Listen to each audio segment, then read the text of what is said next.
जय हिंद साथियों, आपका आपके चैनल पर स्वागत है। मेरे दोस्त, मेरे भाई, आज के क्लास में हम लोग सीखेंगे इंपरेटिव सेंटेंस।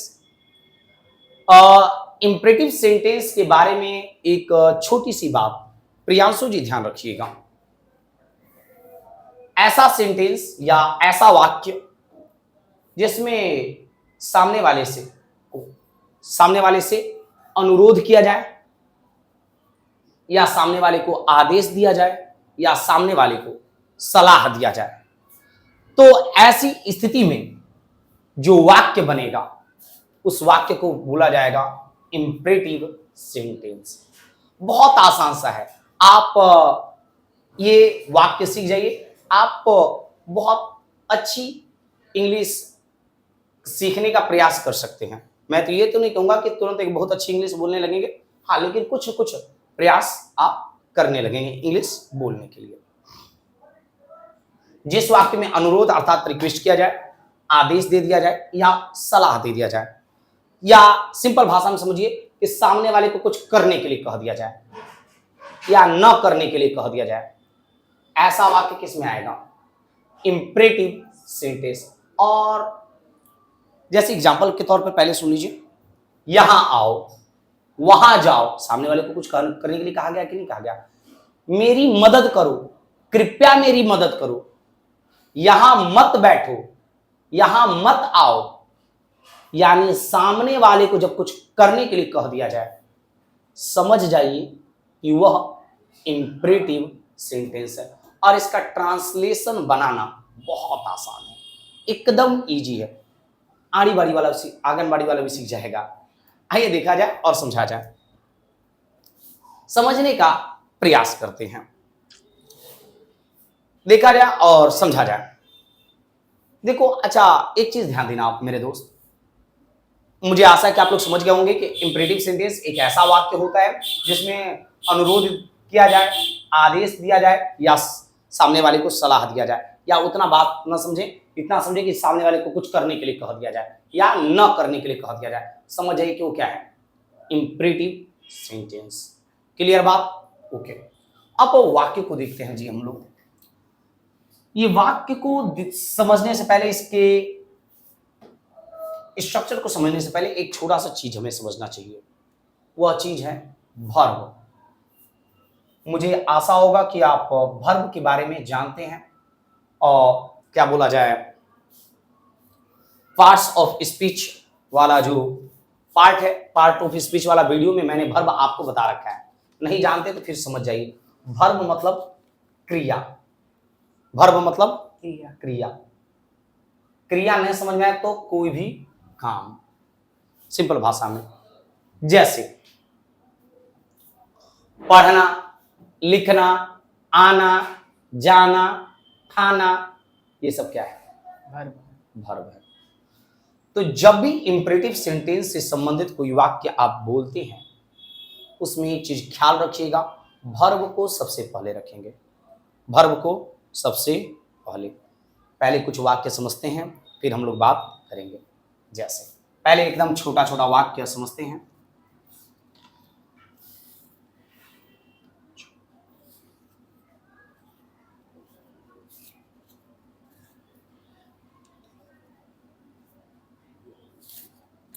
एकदम छोटा छोटा वाक्य पहले देखेंगे, फिर बातें करेंगे हम लोग। जैसे आप देखो, यहां बैठो,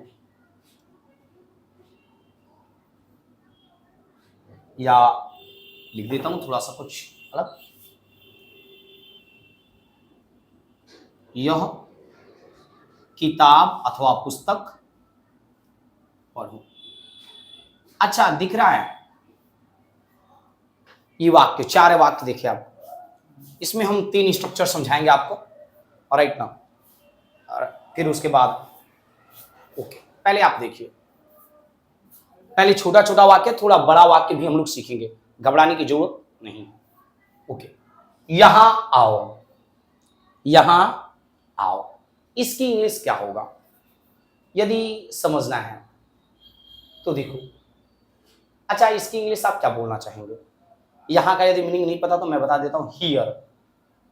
आना तो आओ का तो कम जानते हैं, बताइए क्या बनाइएगा, जल्दी बोलिए थोड़ा सा। Here is come. Here is come नहीं मेरे दोस्त, एक बात समझिए, इसका हियर इज कम नहीं होगा।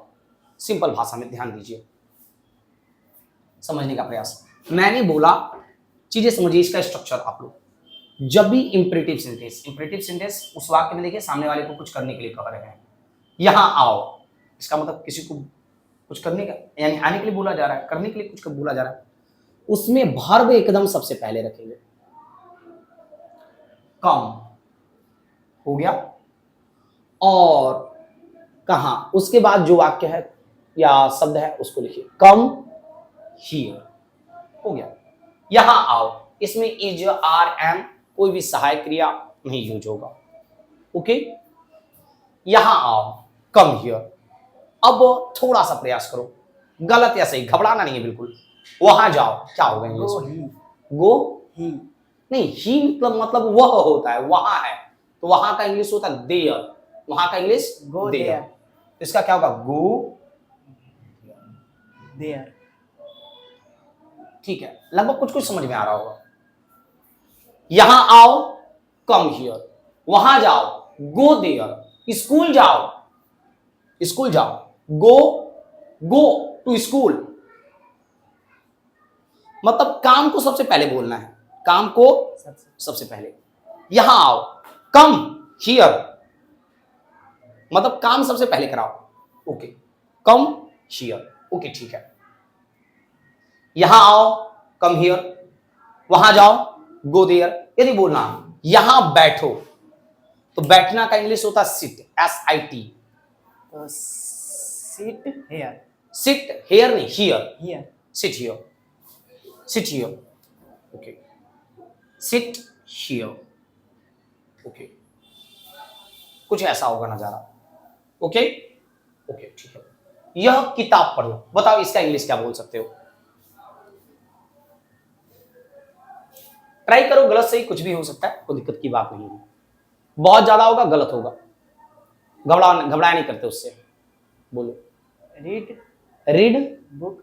Book, clear, okay. थोड़ा सा मिस्टेक है, यह किताब, दिस बुक, यह किताब पढ़ो, ठीक है। तो इसको क्या बोलेंगे? Read this book. Book, read this book. I hope कि कुछ कुछ बातें तो समझ में आ रहा होगा। हाँ। ठीक है, यहां तक समझ में आ रहा है। अब एक काम करते हैं, थोड़ा सा क्लियर बात यहां तक? ओके, एक काम और करते हैं, यहां तक तो कोई दिक्कत नहीं है, ठीक है।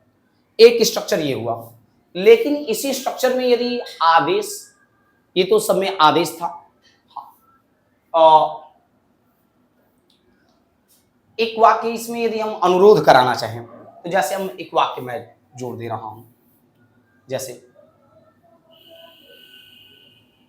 अच्छा, एक वाक्य यदि बोलना है, मेरी मदद करो, मेरी मदद करो, मेरी मदद करो। तो मदद करने का होता है हेल्प, क्या होता है? हेल्प मी, मेरी मदद करो, हेल्प मी, हेल्प मी। कुछ नहीं करना, बिल्कुल कुछ नहीं करना, मेरी मदद करो। तो सबसे पहले काम बोलो, मेरी मदद करो, तो मदद करो, हेल्प मी। उसकी मदद करो, हेल्प हिम, लड़की है तो हर। उन लोगों की मदद करो, हेल्प देम, हेल्प देम। ऐसे शब्दों का प्रयोग आप कर सकते हैं। मेरी मदद करो, हेल्प मी, उनकी मदद करो या उन लोगों की मदद करो, हेल्प देम, या रोहन की मदद करो, हेल्प रोहन। आई होप की चीजें समझ रहे होंगे, ठीक है। एक बात समझिएगा, थोड़ा सा बदलाव करते हैं इसमें। यदि बोल देना होगा, इसी में थोड़ा सा ऐड कर दें, कृपया यहां आओ। अब देखिए थोड़ा सा बदला हुआ, वही चीज है, यहां आओ, लेकिन उसमें क्या कर दिया? रिक्वेस्ट कर दिया, कृपया यहां आओ।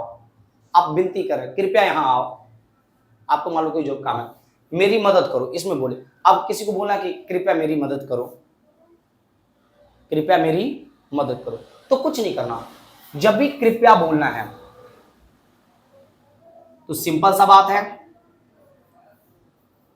कृपया यहां आओ, तो इसको बोलेंगे please, please, please come here, please come here, please come here. देखो वहां जाओगा, गो देयर सीख चुके थे, कृपया जुड़ गया, प्लीज प्लीज गो देयर। कृपया स्कूल जाओ, please go to school, please go to school. और या नॉर्मली या आपको बोलना है यहां बैठो का तो सिट हियर, कृपया यहां बैठो, please sit here, please sit here. वाह वेरी नाइस। यह किताब पढ़ो, रीड दिस बुक। यदि बोलना है कृपया यह किताब पढ़ो, प्लीज रीड दिस बुक।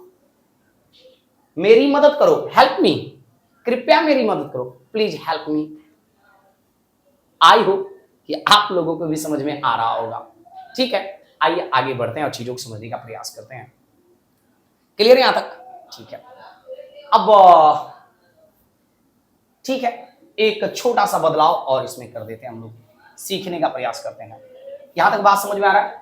बउआ देखना, हाँ इसमें अब एक छोटा सा मैं बदलाव कर देता हूं, ध्यान देना। जैसे यहां आओ का हम लोग लिखे कम हियर, राइट, लेकिन यहां पर जब मना कर दिया जाए वाक्य, देखो यहां मत आओ, देखो मना किया जा रहा है, चीजें समझना ध्यान से। यहां मत आओ, यहां मत आओ, वाक्य यही है, यहां मत आओ। तो जब भी मना किया जाए, अभी तक तो काम कराने के लिए किया जा रहा था, वर्ब को डायरेक्ट बोल दे रहे थे, जब कृपया बोला जा रहा था तो प्लीज आगे लगा दे रहे थे, लेकिन जो ही मना किया जाएगा, जो ही क्या किया जाएगा, मना, बस एक बात बोलना है, डोंट, डोंट। यहां मत आओ, तो यहां आओ का कम हियर, यहां मत आओ, डोंट कम हियर। यहां आओ, कम हियर, यहां मत आओ, डोंट कम हियर, ऐसा बात। आई होप की चीजें समझ पा रहे होंगे। वहां जाओ, वहां जाओ, गो देयर, वहां मत जाओ, डोंट गो देयर। यहां बैठो, सिट हियर, यहां मत बैठो, don't sit here, don't sit here. यह किताब पढ़ो, रीड दिस बुक, यह किताब मत पढ़ो, डोंट रीड दिस बुक। मेरी मदद करो, हेल्प मी, मेरी मदद मत करो, don't help me. I hope की चीजें समझ में आ रहा होगा। ठीक है, तो मेरे दोस्त, मेरे भाई, मेरे जिगर के टुकड़े, आपने देखा मेरी बहना, मेरी बातों को ध्यान से सुनते रहना, देखा जाए और समझा जाए। जब कभी भी कोई कार्य को सिंपल वे में बोला जाए तो बस इतना ख्याल रखना है कि कितना भी बड़ा वाक्य है, यदि इंपरेटिव है जिसमें सामने वाले को कुछ काम कराया जा रहा है, वर्ब को सबसे पहले बोलेंगे, वर्ब को क्या करेंगे, सबसे पहले, बस इतना ही करना है। आइए मेरे दोस्त आगे बढ़ते हैं और चीजों को धड़ाधड़ समझने का प्रयास करते हैं। हाँ चलो दोस्त, एक बात समझते हैं जी मेरे भाई। हाँ कुछ आपसे मैं पूछूंगा, ओके ओके, हाँ बताना, बेंच पर बैठो, अब तो बताओ, थोड़ा सा बदलाव मैंने किया, ज्यादा कुछ है नहीं, जल्दी बोलो, लिखना बंद करिए आप, बताओ, बेंच पर बैठो, बेंच पर बैठो। हाँ बोलो, नहीं बोलो बोलो बोलो, गलत से बोलो आप, बैठो का भी देखा आपने, सिट, घबराओ नहीं, बोलो, बेंच पर बैठो, सिट ऑन द बेंच, जब किसी चीज पर on, right now, sit on the bench, clear बात। अब यदि बोलना है घर में आओ, कम, समझ पा रहे हो, कम इनटू द हाउस, यदि बाहर से अंदर की ओर गति होता है तो इनटू उपयोग करते हैं, राइट ना, यदि पहले से है तो in, come into the house, okay ठीक है। अच्छा यदि बोलना हो कि क्या बोला जाए, ओके, एक लास्ट वाक्य बताइए, कुर्सी लाओ, थोड़ा तेज बोलिए आप, कुर्सी लाओ। हाँ, कुर्सी का होगा चेयर और लाओ का इंग्लिश होगा ब्रिंग। अब बोलो, bring chair. Bring the chair. निश्चित, हाँ, ब्रिंग अ चेयर भी बोल सकते हो, द चेयर यदि दिखा के बोला जा रहा है जिसके बारे में तुम भी जान रहे हो और हम भी जान रहे हैं, तुम भी देख रहे हो कि कौन सी कुर्सी, तो फिर द बोलोगे, ब्रिंग द चेयर। या नहीं पता कि कौन सी कुर्सी, ब्रिंग अ चेयर यानी कोई एक कुर्सी लाओ। ओके, ठीक है। तो देखो एक चीज समझना, कुर्सी लाओ, वाक्य क्या था? कुर्सी कुर्सी लाओ, कुर्सी लाओ। तो लाना का इंग्लिश क्या होगा? ब्रिंग। क्या होगा? Bring chair. A chair, bring a chair. यदि मुझे बोलना कृपया एक कुर्सी लाओ या कृपया कुर्सी लाओ, please bring a chair. Please bring a chair, ठीक है, कोई दिक्कत। कृपया कुर्सी मत लाओ, या सॉरी, पहले आप थोड़ा सा बताओ, एक ही बार दोनों ऐड कर दिया मैंने। हाँ, कुर्सी मत लाओ, don't bring a chair. Don't bring a chair. I hope की चीजें समझ में आ रहा होगा। तो धन्यवाद मेरे दोस्त, आज का क्लास इतना ही। जय हिंद, जय भारत।